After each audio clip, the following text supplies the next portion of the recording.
Hi! Thanks for coming back and reading with me again. So, since the last time we were together, we read The Tale of Peter Rabbit. I thought today we would read the sequel, which is The Tale of Benjamin Bunny, his cousin. So this will tell what happened after Peter got home to his mother after his adventure in Mr. McGregor's garden. So again, this is written and illustrated by Beatrix Potter. The Tale of Benjamin Bunny.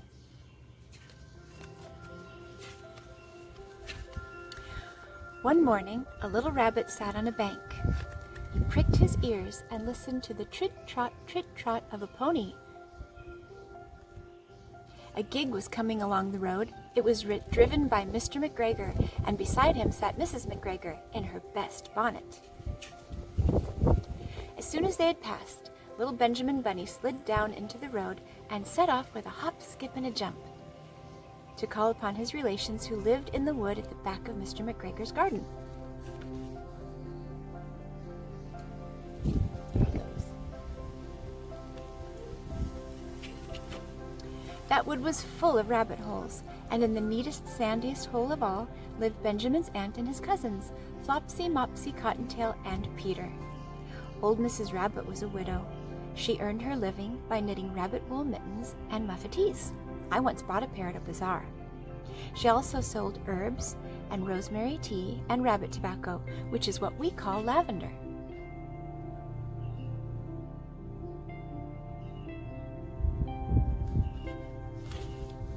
Little Benjamin did not very much want to see his aunt. He came round the back of the fir tree and nearly tumbled upon the top of his cousin Peter. Oop, here's the picture.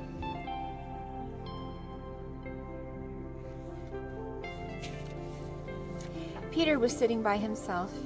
He looked poorly and was dressed in a red cotton pocket handkerchief. "Peter," said little Benjamin in a whisper, "who has got your clothes?"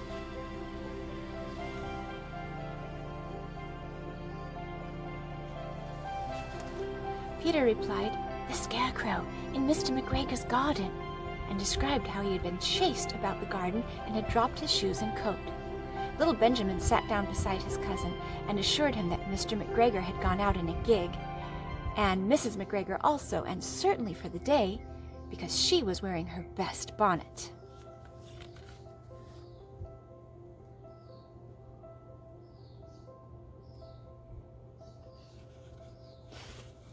Peter said he hoped that it would rain. At this point, old Mrs. Rabbit's voice was heard inside the rabbit hole calling, "Cottontail! Cottontail! Fetch some more chamomile!" Peter said he thought he might feel better if he went for a walk.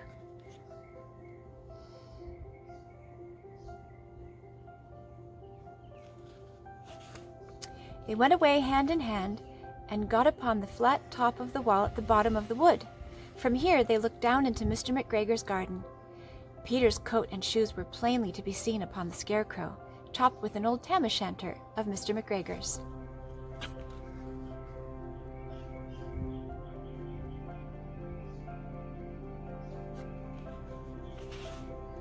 Little Benjamin said, "It spoils people's clothes to squeeze under a gate. The proper way to get in is to climb down a pear tree." Well, there's a plane, so I think I better pause for a minute. Normally I would edit this out, but my editor app has decided not to work. So you'll just have to sit here with me and listen to the plane for a minute. And the birds are still singing, which is nice.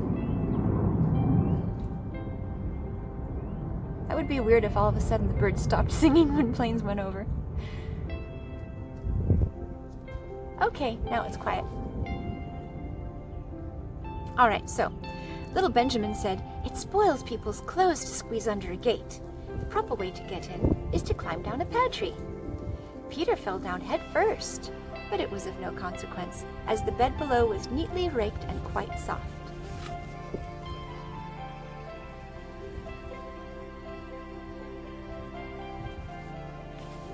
It had been sown with lettuces.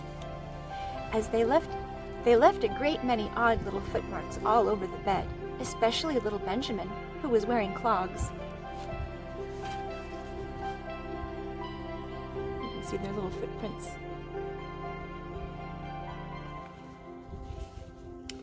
Little Benjamin said that the first thing to be done was to get back Peter's clothes, in order that they might be able to use the pocket handkerchief. They took them off the scarecrow. There'd been rain during the night, and there was water in the shoes, and the coat was somewhat shrunk. Benjamin tried on the tam-o'-shanter, but it was too big for him.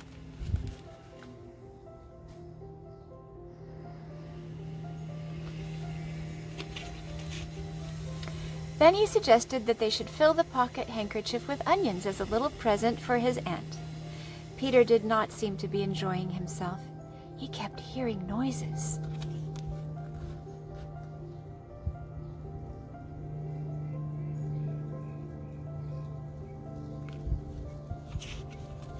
Benjamin, on the contrary, was perfectly at home and ate a lettuce leaf. He said that he was in the habit of coming to the garden with his father to get lettuces for their Sunday dinner. The name of little Benjamin's papa was Old Mr. Benjamin Bunny. The lettuces certainly were very fine.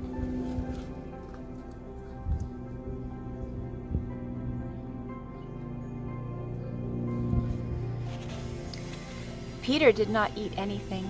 He said he should like to go home. Presently, he dropped half the onions.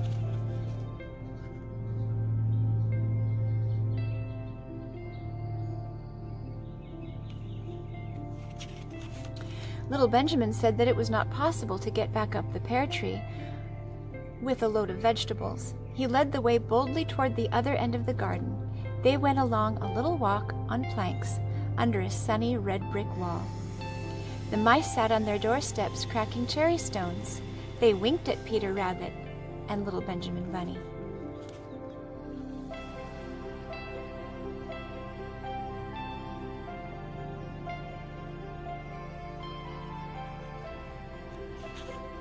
Presently, Peter let the pocket handkerchief go again.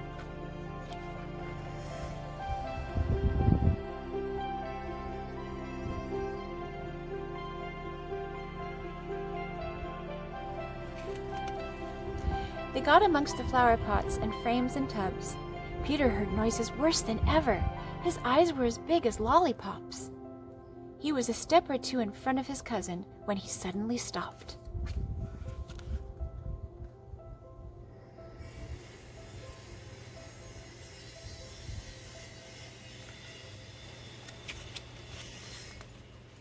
This is what those little rabbits saw around that corner.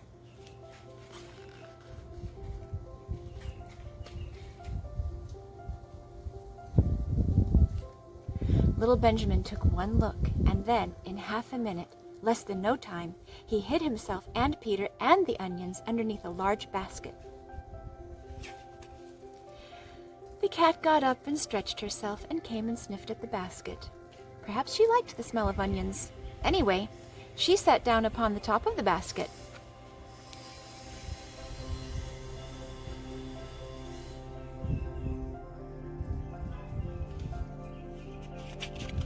She sat there for 5 hours.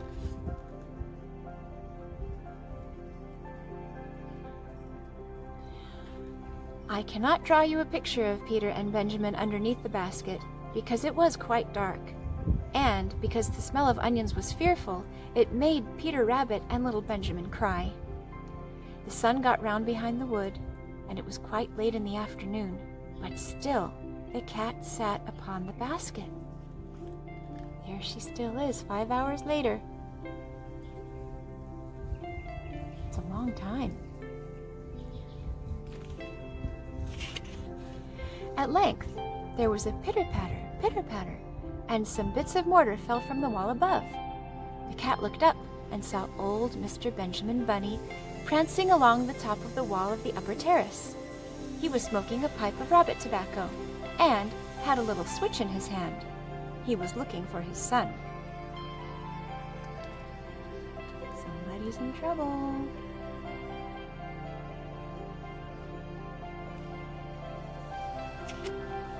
Old Mr. Bunny had no opinion whatever of cats. He took a tremendous jump off the top of the wall onto the top of the cat, and cuffed it off the basket and kicked it into the greenhouse, scratching off a handful of fur. The cat was much too surprised to scratch back.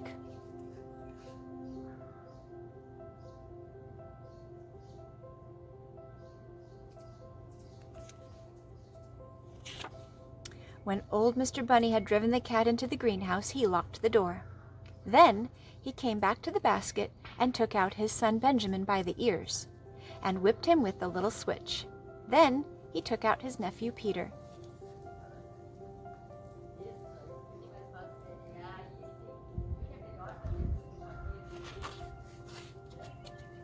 Then he took out the handkerchief of onions and marched out of the garden. There they go.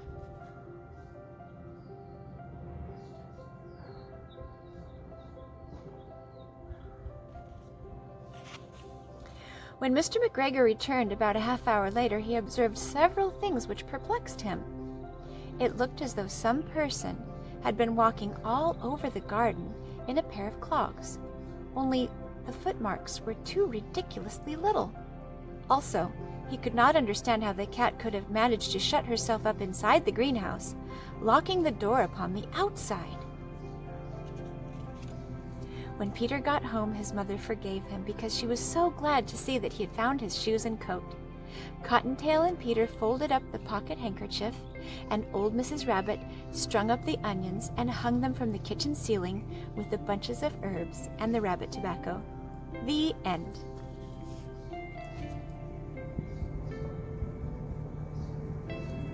Safe and sound. There goes another plane.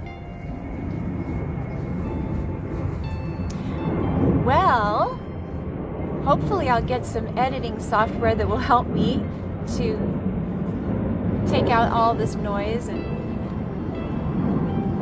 make these videos a little more polished. But for now, I'm just glad that I have a chance to share these stories with you.